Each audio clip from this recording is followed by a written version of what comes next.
एका छोट्याशा सुंदरपूर नावाच्या गावात दोन बहिणी राहत होत्या. मोठी बहीण सविता खूप हुशार आणि समजूतदार होती, तर धाकटी बहीण राधा तिच्या डोळ्यात खूप साऱ्या स्वप्नांनी भरलेली होती. त्यांच्या आईचं नाव लक्ष्मी आणि वडिलांचं नाव गोविंद होतं. त्या दोघींविषयी ते नेहमीच काळजीत असायचे. त्यांची एकच चिंता होती, दोन्ही मुलींचं लग्न कधी होणार. गावकऱ्यांचं काय, ते तर रोज काही ना काही बोलतच असायचे. जणू त्यांच्या जिभेवर या दोन्ही बहिणींसाठी फक्त टोमणेच होते. एक दिवस सविता आणि राधा पाणी भरण्यासाठी विहिरीवर गेल्या होत्या.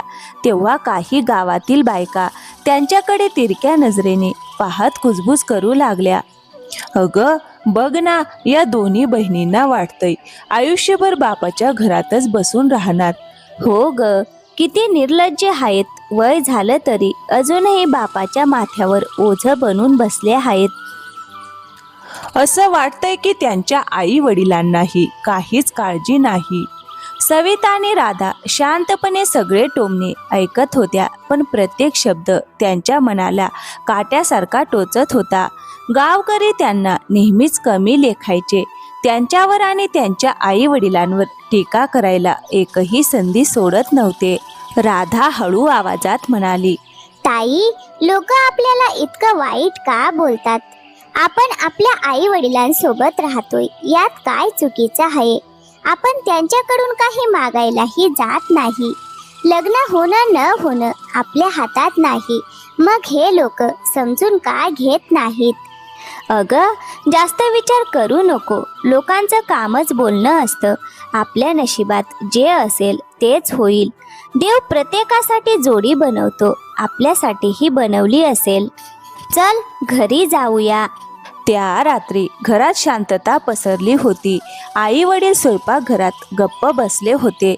शेवटी शांतता तोडत लक्ष्मी म्हणाली, अहो, देवाकडे एकच प्रार्थना आहे. माझ्या मुलींचा संसार सुखाने सुरू होवो. माझ्या डोळ्यासमोर त्यांचा संसार बहरलेला पाहू दे. मग माझं आयुष्य सफल होईल. दोन्ही बहिणींचं आता वय वाढत चाललं होतं. त्यांच्या हातावर मेहंदी कधी लागणार कोण जाणे. गावकरी त्यांना टोमणे मारतात तेव्हा आई वडिलांच्या जीवाला फार लागायचं. अगं, लोक काय काय बोलतात हे पाहून मन खूप दुखावतं. पण आपण काय करू शकतो? लक्ष्मी, आपण गरीब आहोत. ही दुनिया नेहमीच गरिबांची थट्टा करत आली आहे. गरीब माणसाची इज्जत त्यांच्या पायाखालच्या धुळीसारखी समजली जाते. पण त्यांना जे बोलायचं आहे ते बोलू दे. एक दिवस आपल्या मुलींचंही चांगल्या घरात लग्न होईल. तेव्हा मी अभिमानाने छाती ताट करून सगळ्या गावाला दाखवीन. आई वडिलांच्या चेहऱ्यावरचं दुःख पाहून दोन्ही बहिणींच्या डोळ्यात पाणी आलं. त्यांना याचंच जास्त दुःख होतं की त्यांच्या आई वडिलांना त्यांच्या कारणाने किती त्रास सहन करावा लागत आहे. आई बाबा, आमच्यासाठी तुम्ही एवढी काळजी करू नका. आम्ही असं कोणतंही काम करणार नाही ज्यामुळे तुम्हाला कधी लाज वाटेल. आम्हाला कोणी काही देत नाही तरीही आम्ही कुणावर अवलंबून नाही. तुम्ही गावकऱ्यांच्या बोलण्याकडे लक्ष देऊ नका. हो बाबा, तुम्ही अजिबात चिंता करू नका. एक दिवस आमचं नशीबही उजळेल. तेव्हा हेच गावकरी आश्चर्याने पाहत राहतील.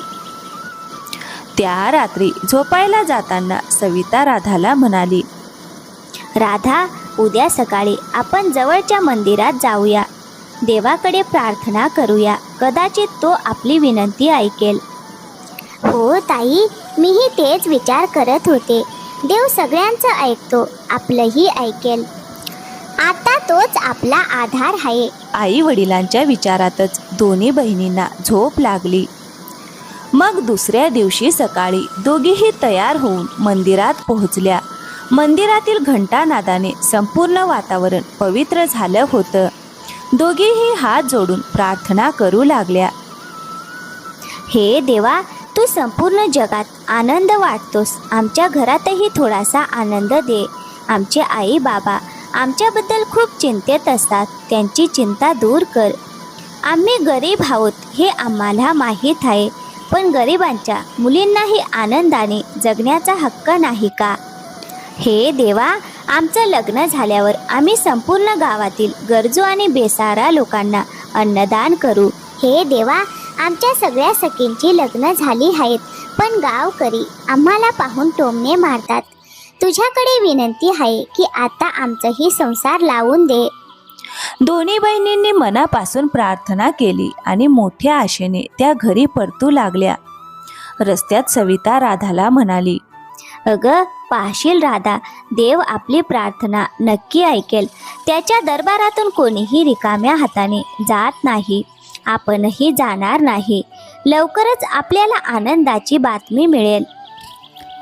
मग काही दिवसांनी एके दिवशी शेजारची मनोरमा काकू गोविंदाच्या घरी आनंदाची बातमी घेऊन आली. अगं लक्ष्मी ताई, लवकर बाहेर ये. तुमच्या घरासाठी लग्नाचा प्रस्ताव आला आहे, आणि तोही एक नाही तर दोन.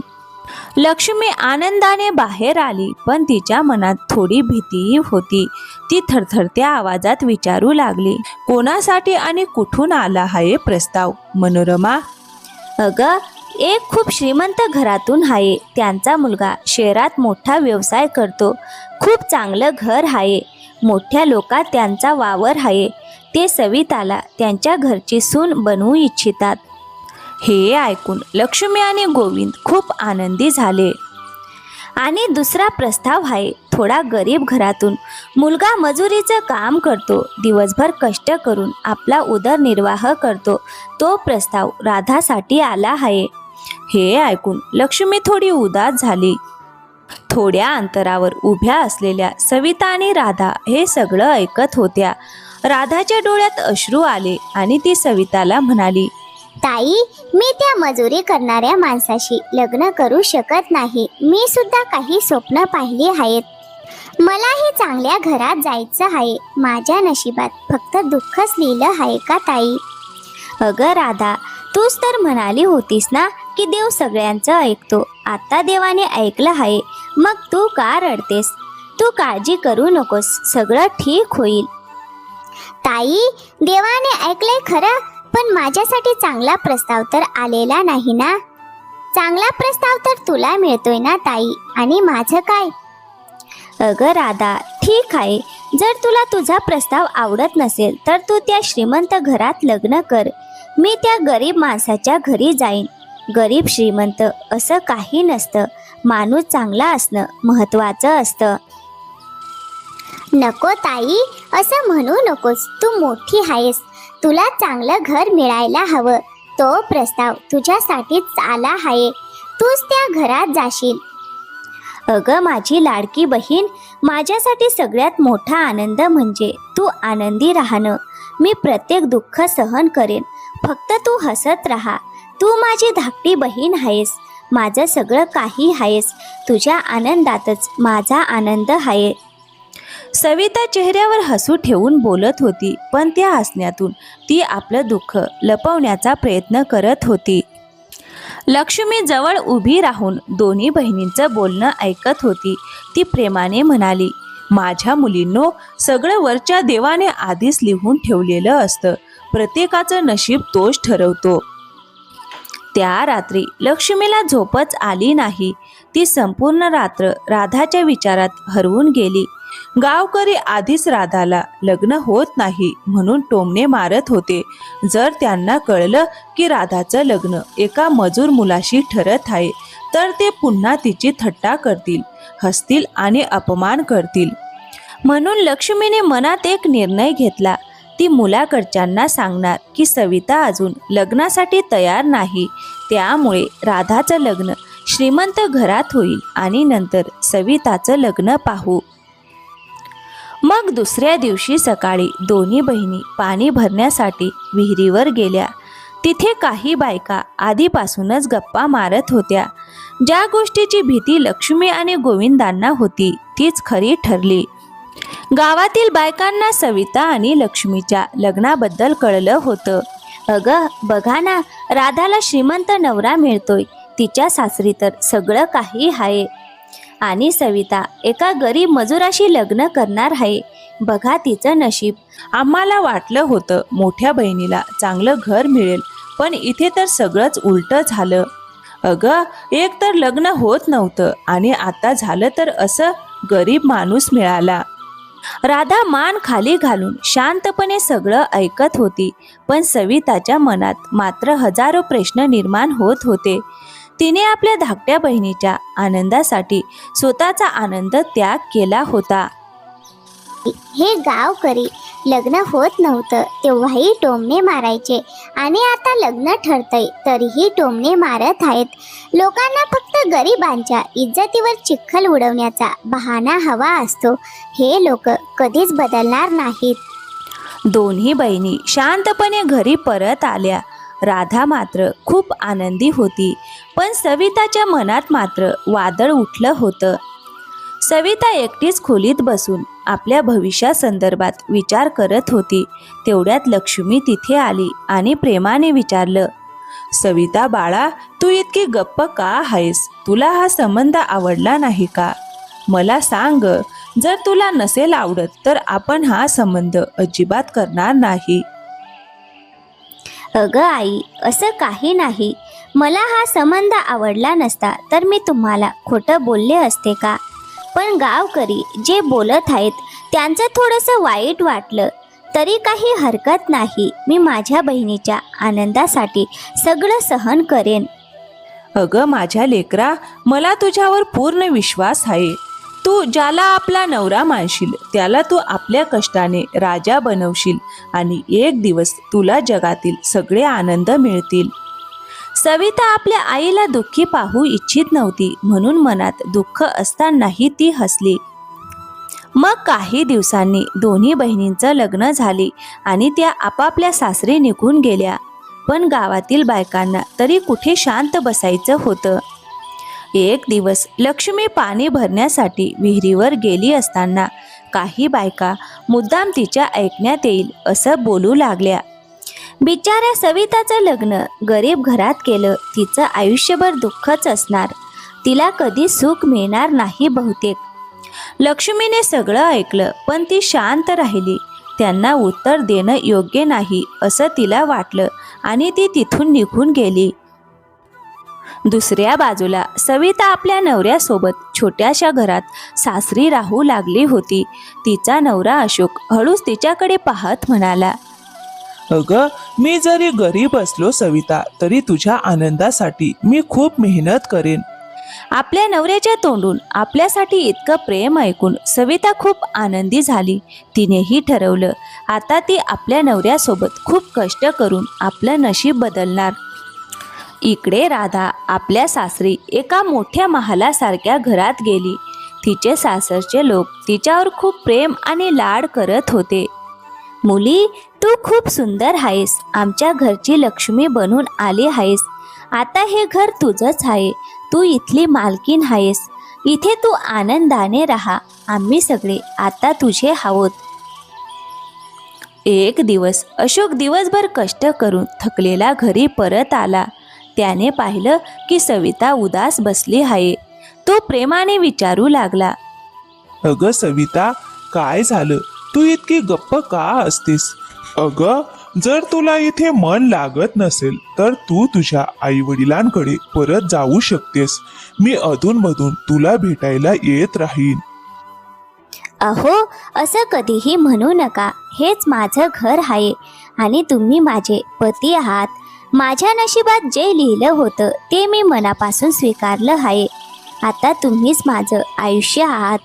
आयुष्याच्या शेवटच्या श्वासापर्यंत मी तुमच्या सोबत राहीन आणि प्रत्येक सुखदुःखात तुमची साथ देईन.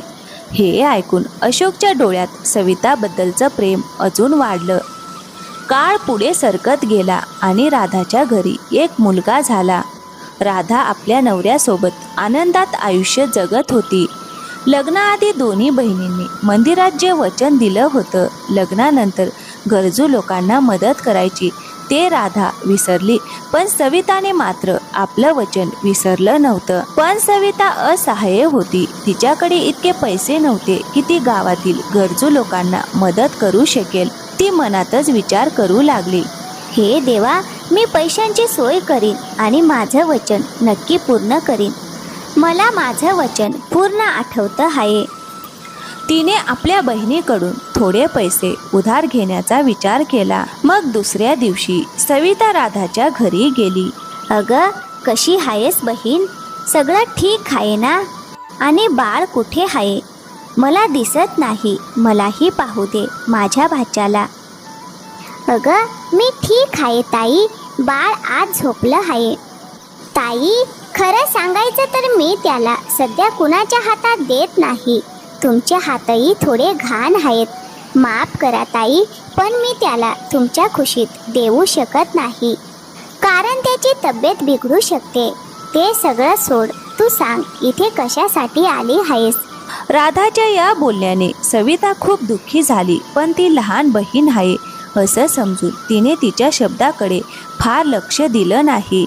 अगं, खूप दिवसांपासून तुला भेटायचं होतं राधा, आणि तुझ्या बाळालाही अजून पाहिलं नव्हतं म्हणून आले. आणि एक छोटंसं कामही होतं. राधा, मला तुझ्याकडून थोडी मदत हवी होती. आपण मंदिरात देवाला जे वचन दिलं होतं ते मला पूर्ण करायचं आहे. जर तू मला काही दिवसांसाठी थोडे पैसे उधार दिलेस तर माझं काम होईल. अगं ताई, म्हणजे तू माझ्याकडे पैसे मागायला आली आहेस? मला आणि माझ्या बाळाला भेटायचा हा फक्त बहाणा होता. सुरुवातीला सांगायला हवं होतं ना की तुला पैसे हवेत. अगं ताई, माझ्या घरात काही जादूची तिजोरी नाही की कोणीही येईल आणि मी त्याला पैसे देईन. अगं राधा, मी फक्त काही दिवसांसाठी उधार मागते आहे. नंतर मी तुला परत देईन. अगं ताई, तू पैसे परत कसे देणार? तुला पैसे कोण देणार? तुझा तो मजूर नवरा इतकंच कमावतो की तुमच्या दोघांचं कसं बसं पोट भरतं. तुझ्याकडे आहेच काय? स्वप्न पाहणं सोड आणि घरी जा. तेच तुझ्यासाठी बरं आहे. राधाच्या तोंडून हे शब्द ऐकून सविताच्या डोळ्यात पाणी आलं. तिला कल्पनाही नव्हती की राधा श्रीमंत घरात गेल्यावर इतकी बदलून जाईल. ज्या बहिणीसाठी तिने स्वतःचा आनंद त्याग केला तीच आज तिचा अपमान करत होती.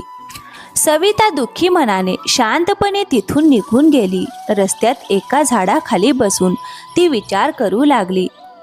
हिच्या आनंदासाठी मी सगळं काही सोडलं आणि आज तीच मला कमी लेखते आहे. काही हरकत नाही. ती माझी लहान बहीण आहे, अजून नादान आहे. एक दिवस तिला सगळं कळेल. त्या रात्री सविताने अशोकला काहीच सांगितलं नाही. पण अशोकला जाणवलं होतं की तिच्या मनात काहीतरी चालू आहे. एक अशी चिंता जी तिला आतून त्रास देत होती. काय झालं सविता? इतकी उदास का आहेस? काही मनात असेल तर मला सांग. अहो, काही नाही. मी राधाच्या घरी गेले होते तिच्या मुलाला पाहायला, पण माझ्याकडे त्याला देण्यासाठी काहीच नव्हतं. त्यामुळे थोडंसं वाईट वाटलं. तसं काही नाही. ती माझी बहीण आहे. ती मला काही बोलणार नाही, पण मला स्वतःलाच थोडं वाईट वाटलं. अगं, काही हरकत नाही. एक दिवस आपल्याकडेही सगळं काही असेल तेव्हा तुला जे काही द्यायचं आहे ते सगळं तू तिला दे. आपल्या नवऱ्याच्या तोंडून असे शब्द ऐकून सविताच्या चेहऱ्यावर हलकीशी स्मित रेषा उमटली. मग दुसऱ्या दिवशी रात्रीची उरलेली कोरडी भाकरी खाऊन अशोक कामाला निघून गेला. घरातील कामं आटोपून सविता देखील तीच उरलेली कोरडी भाकरी खाण्यासाठी बसली होती. इतक्यात घराबाहेरून आवाज आला. कोणी आहे का घरात? काही खायला द्या. सकाळपासून काही खाल्लं नाही. खूप भूक लागली आहे. सविता लगेच बाहेर धावत आली आणि म्हणाली, या बाबा, आत या. माझं भाग्य आहे की माझ्या घरी एक साधू आले आहेत. पण बाबा, आमच्याकडे खायला फक्त रात्रीची उरलेली एक भाकरी आहे. अगं मुली, काही हरकत नाही. त्यांनी ती भाकरी खाल्ली. सवितेकडे लक्षपूर्वक पाहिलं आणि तिला आशीर्वाद दिला. मुली, तुझं मन खूप स्वच्छ आहे. मी तुला आशीर्वाद देतो. तू लवकरच आई होशील. तुझ्या घरात बाळाचा किलबिलाट होईल. तुझं मूल खूप भाग्यवान असेल. इतकं भाग्यवान की त्यानंतर तुला कधीही कोरडी भाकरी खावी लागणार नाही आणि तुला कधीच कुणासमोर हात पसरावा लागणार नाही. हे ऐकून सविताच्या डोळ्यात आनंदाश्रू आले. बाबा निघून गेले आणि सविता त्यांना दूर जाताना पाहत राहिली. मग काही दिवसांनी सविताने एका सुंदर मुलाला जन्म दिला. राधाला जेव्हा कळलं की तिच्या बहिणीला मुलगा झाला आहे, तेव्हा ती आपल्या पैशांचा गर्व दाखवत काही कपडे पिशवीत भरून सविताच्या घरी आली. अगं ताई, हे घे, तुझ्या मुलासाठी काही जुने कपडे आणले आहेत. हे कपडे माझ्या मुलाने फक्त एकदाच घातले आहेत. अगदी नव्यासारखेच आहेत आणि तुला तर जुने कपडे वापरण्याची सवयच आहे. ते तुझ्या मुलाला घाल. अगं राधा, तू हे कपडे माझ्या मुलासाठी आणलेस. तुझ्या मुलाने एकदाच घातले असले तरी काय झालं, तो त्याचा भाऊच आहे ना. चल आत बस, मी तुझ्यासाठी काहीतरी घेऊन येते. तू पहिल्यांदाच माझ्या घरी आली आहेस, तुला असंच कसं जाऊ देऊ. नको ताई, राहू दे. मी इथे कुठे बसू? मला मातीच्या घरात बसण्याची सवय नाही आणि इथे खायला तरी काय असेल. खरं तर मी हे कपडे आणले कारण माझा मुलगा कोणतीही वस्तू फक्त एकदाच वापरतो, म्हणून वाटलं की तुझ्या मुलासाठी हे योग्य राहील. हो राधा, तू बरोबर विचार केला आहेस, पण तुझ्या बोलण्यातून असं वाटतंय की तू खूप गर्विष्ठ होत चालली आहेस. अगं, इतका गर्व चांगला नसतो. देव देतो पण तो काढूनही घेऊ शकतो. तू माझी बहीण आहेस म्हणूनच तुला सांगते. आणि हो, माझ्यासाठी माझं हे घर कोणत्याही महालापेक्षा कमी नाही. अगं ताई, एक तर मी तुझ्या मुलासाठी कपडे घेऊन आले आणि तूच मला उलट बोलते आहेस. जर तुला वाईट वाटलं असेल तर माफ कर. माफ कर राधा, मी तुझ्या भल्यासाठीच बोलले होते. बरं, ते सगळं सोड. बस, मी तुझ्यासाठी काहीतरी घेऊन येते. तू पहिल्यांदाच माझ्या घरी आली आहेस. ताई नको, मी निघते. एवढ्या छोट्या घरात माझा दम घुटतोय. हे घर तुझ्यासाठीच योग्य आहे, तू इथेच राहा. असं म्हणून राधा तिथून निघून गेली. सविता तिचं बोलणं ऐकून खूप दुःखी झाली आणि तिच्या डोळ्यातून अश्रू वाहू लागले. मग दुसऱ्या दिवशी तेच बाबा पुन्हा सविताच्या घरी आले. बाबा, तुम्ही आलात? बघा ना, तुम्ही दिलेल्या आशीर्वादामुळे मला मुलगा झाला आहे. तुमच्यामुळे माझ्या अंगणात बाळाच्या किलबिलाटाचा आवाज घुमू लागला. मी आई झाले बाबा. मी तुमचे आभार कसे मानू. अगं मुली, हे सगळं तुझ्या नशिबातच होतं. हे तर घडणारच होतं. मी तुला आधी सांगितलं होतं, हे सगळं तुझ्या कर्माचं फळ आहे. पण बाबा, लग्नाआधी मी एक नवस केला होता. माझा संसार सुखाचा झाला तर मी गरजू लोकांना मदत करेन. पण माझी परिस्थिती अशी नाही की मी ते करू शकते. आता तुम्ही सांगा, मी काय करू. अगं मुली, तुझा नवस आधीच पूर्ण झाला आहे. तू एका भुकेल्या माणसाला अन्न दिलंस ना. तुझे कर्म खूप चांगले आहेत आणि चांगल्या कर्माचं फळ नक्कीच मिळतं. बाबा, हे सगळं तुमच्या आशीर्वादामुळेच झालं. तुम्ही माझ्या घरी आलात, याचंच मला खूप समाधान आहे. अगं सविता मुली, हे तर फक्त सुरुवात आहे. पुढच्या काळात तुझ्यासोबत सगळं चांगलं होत जाईल. फक्त तुझ्या मुलालाही तुझ्यासारखं प्रामाणिक आणि कष्टाळू बनव. माझा आशीर्वाद आहे, एक दिवस देव तुला खूप धन संपत्ती देईल. असं म्हणून बाबा तिथून निघून गेले. दिवस जात होते. आता सविताचा मुलगा शाळेत जाऊ लागला होता. एके दिवशी तो आपल्या मित्रांसोबत शाळेत जात असताना बाबांनी त्याला थांबवले आणि म्हणाले, बाळा, तू सविताचा मुलगा आहेस ना. इथे ये, मला तुझ्याशी थोडं बोलायचं आहे. बघ, मी तुझ्यासाठी काय आणलं आहे. हे पवित्र पाणी आहे, ते घरी घेऊन जा. नको बाबा, माझ्या आईने मला शिकवलं आहे की अनोळखी लोकांकडून काहीही घ्यायचं नाही. बाळा, हे पाणी तू तुझ्या आईला दे आणि तिला सांग की घराच्या चारही बाजूंना शिंपडावं. काही वाईट होणार नाही. ठीक आहे बाबा, तुम्ही इतक्या वेळा सांगत आहात तर मी घेऊन जातो. चुन्नू ते पवित्र पाण्याचं भांडं घेऊन घरी आला. सविता कामावर गेली होती. त्याने आपल्या वडिलांना सगळी गोष्ट सांगितली. चुन्नू आणि अशोक यांनी घराच्या चारही बाजूंना ते पाणी शिंपडलं. थोड्या वेळाने सविता घरी आली. आणि चुन्नूने तिला सगळी गोष्ट सांगितली. मग रात्री जेवण झाल्यावर तिघेही झोपायला गेले. सकाळी सविताची झोप उघडली तेव्हा तिला आश्चर्याचा धक्का बसला. तिची छोटीशी झोपडी आता एका सुंदर आणि मजबूत घरात बदलली होती. ती लगेच अशोकाने आपल्या मुलाला उठवत म्हणाली, अहो लवकर उठा, बघा ना काय चमत्कार झाला आहे. आपल्या झोपडीच्या जागी किती सुंदर घर उभं राहिलं आहे. बाबांचा आशीर्वाद खरंच फळाला आला. अगं सविता, हे सगळं तुझ्या पवित्र मनाचं आणि चांगल्या कर्माचं फळ आहे. यानंतर सविता अशोकच्या प्रत्येक कामात त्याला मदत करू लागली. दोघेही मिळून दिवस रात्र मेहनत करू लागले. आता त्यांच्या दुःखाचे दिवस संपले होते. पण दुसऱ्या बाजूला राधाच्या सासरी मात्र काहीच ठीक चाललं नव्हतं. तिच्या नवऱ्याच्या व्यवसायात दिवसेंदिवस तोटा होत होता. आता त्यांची परिस्थिती पूर्वीसारखी राहिली नव्हती. राधाची सासू तिलाच दोष देत म्हणाली, अगं तू या घरात आलीस तेव्हापासून काहीच नीट होत नाही. सासूबाई, मी काय चूक केली आहे? मी तर मनापासून सगळं काम करते. अगं हो, आई बरोबर बोलते आहे. आपल्या व्यवसायात दिवसेंदिवस तोटा होत आहे. आधी सगळं व्यवस्थित चालत होतं. अहो, जर व्यवसायात तोटा होत असेल तर त्यात माझा काय दोष? अगं तू या घरात पाय ठेवला तेव्हापासून माझी तब्येतही बिघडायला लागली आहे. बस आता खूप झालं राधा. जर खरंच तुला या घराचं भलं हवं असेल तर तू इथून निघून जा. सासूबाई, तुम्ही असं कसं बोलू शकता? अगं आई बरोबर आहे, तू या घरातून निघून जा.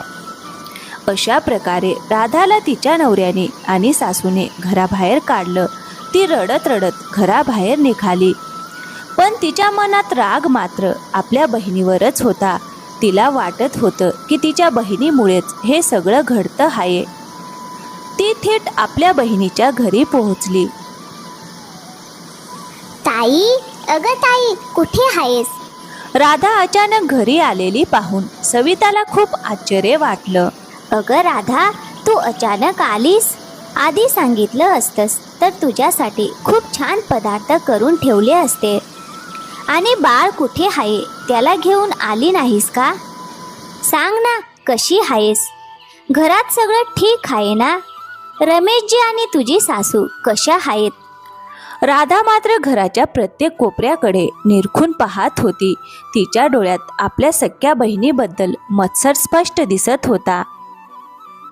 अरे वा ताई, काय गोष्ट आहे. एवढं मोठं घर, एवढं सगळं सामान पाहून तर विश्वासच बसत नाही की हे तुझं घर आहे. काही दिवसांपूर्वी तर तुझ्याकडे फक्त एक झोपडी होती, तीच जुनी खाट, तीच टीनची छप्पर, आणि आज हे सगळं? एवढे पैसे कुठून आले? ताई, काही खजिना सापडला का? एवढ्या कमी वेळात इतकी प्रगती कशी झाली? अगं राधा, तू जे काही पाहते आहेस ते कोणत्याही जादूमुळे आलेलं नाही. हे सगळं आमच्या चांगल्या कर्माचं आणि घामाच्या प्रत्येक थेंबाचं फळ आहे.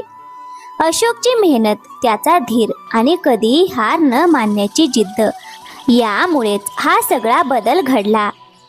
अगं, एक वेळ अशी होती की घरात खायला काहीच नव्हतं, तरीही अशोक दिवस रात्र उपाशी पोटी कामाला जायचा. देवाने आमची मेहनत पाहिली आणि त्याचं फळ दिलं. अगं ताई, हे सगळं मला सांगू नकोस.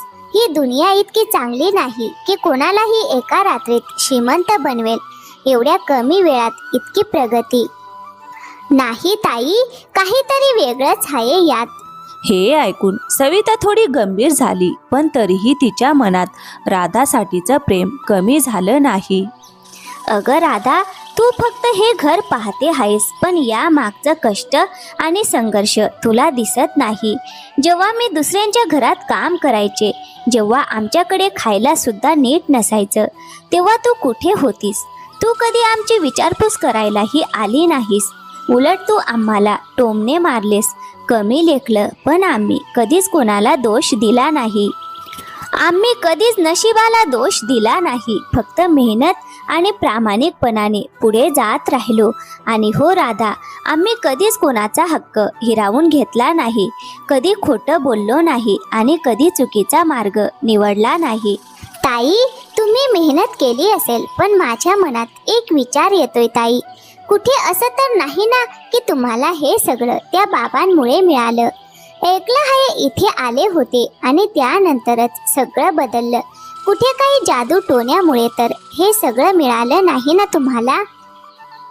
बस राधा, आता खूप झालं. जर एखाद्या भुकेल्याला अन्न देणं जादू टोना असेल तर हो, आमच्या घरी जादू झाला आहे. आणि जर स्वच्छ मनाने आणि मेहनतीने जगणं जादू म्हणत असशील तर हो, तो जादू आम्हीच केला आहे. आणि राधा, तुझी सगळ्यात मोठी चूक म्हणजे तू दुसऱ्याच्या आनंदात आनंदी होत नाहीस, उलट त्याला कमी लेखण्याचा प्रयत्न करतेस.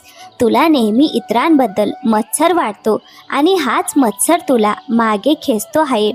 स्वतःमध्ये डोकावून पहा आणि स्वतःला बदल, नाहीतर आयुष्यभर दुःख भोगशील आणि इतरांना पुढे जाताना पाहत राहशील. सविताचे शब्द राधाच्या मनाला लागले. तिच्या डोळ्यातून अश्रू वाहू लागले. ताई, मी वाईट नाही आहे, पण का कोण जाणे, जेव्हा तुला काही चांगलं मिळतं तेव्हा माझ्या मनात विचित्र भावना निर्माण होते. मला आतून खूप त्रास होतो. माझी चूक झाली. मी तुझ्यावर मत्सर करत राहिले, तुला टोमणे मारले, तुला कमी दाखवण्याचा प्रयत्न केला, पण तू कधीच मला वाईट बोलली नाहीस, माझ्यावर राग धरला नाहीस. तुझं माझ्यावरचं प्रेम कधीच कमी झालं नाही. ताई, तू खरोखर मनाने खूप श्रीमंत आहेस. मला माफ कर. मला पुन्हा एकदा तुझी बहीण म्हणून मिठी मार.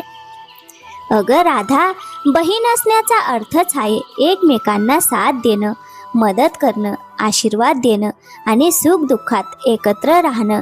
दुसऱ्याच्या प्रगतीवर मत्सर करू नकोस, त्याच्या मेहनतीतून शिक. तूही मेहनत कर, गरजूंना मदत कर, देव तुलाही नक्की देईल. आणि लक्षात ठेव, नशीब बदलायला फक्त चांगल्या कर्माची गरज असते. ताई, आज मी तुला वचन देते, मी स्वतःला बदलेन, तुझ्यासारखीच मेहनत करेन आणि गरजूंना मदत करेन. राधाच्या तोंडून हे ऐकून सविता खूप आनंदी झाली. थोड्या वेळाने राधा तिथून निघून गेली. दुसऱ्या बाजूला राधाला घराबाहेर काढल्यानंतरही रमेशच्या व्यवसायातील तोटा थांबत नव्हता. आई, असं वाटतंय आपण राधाला घरातून काढून मोठी चूक केली. तिच्या जाण्यानंतर तर तोटा अजून वाढलाय. हो मुला, माझ्याकडून मोठी चूक झाली. मला राधाला घरातून काढायला नको होतो. चल, आपण तिच्याकडे जाऊया, तिची माफी मागूया आणि तिला सन्मानाने परत घरी घेऊन येऊया. दोघं आई मुलगा राधाला शोधत सविताच्या घरी पोहोचले, पण राधा तिथे नव्हती. सगळे चिंतेत पडले. सविता थोड्या कठोर पण सत्य स्वरात म्हणाली, तुम्ही माझ्या बहिणीला घराबाहेर काढून खूप मोठी चूक केली. तिच्यात काही वाईट सवयी असतील तर तिला समजवायला हवं होतं, पण तुम्ही तिला घरातूनच काढलं. अगं मुली, माझ्याकडून चूक झाली. राधाशिवाय घर अगदी ओसाड वाटतंय. काहीही करून तिला शोधायलाच हवं. सविताला खात्री होती की राधाला अंतःकरणातून जाणीव झाली आहे. ती नक्कीच कुठेतरी मेहनत करत असेल. सविता सगळ्यांना घेऊन जवळच्या बाजारात गेली. तिथे पाहिलं तर राधा भाजी विकत बसली होती. आपल्या सासू आणि नवऱ्याला पाहून राधा आश्चर्यचकित झाली. अहो, तुम्ही इथे?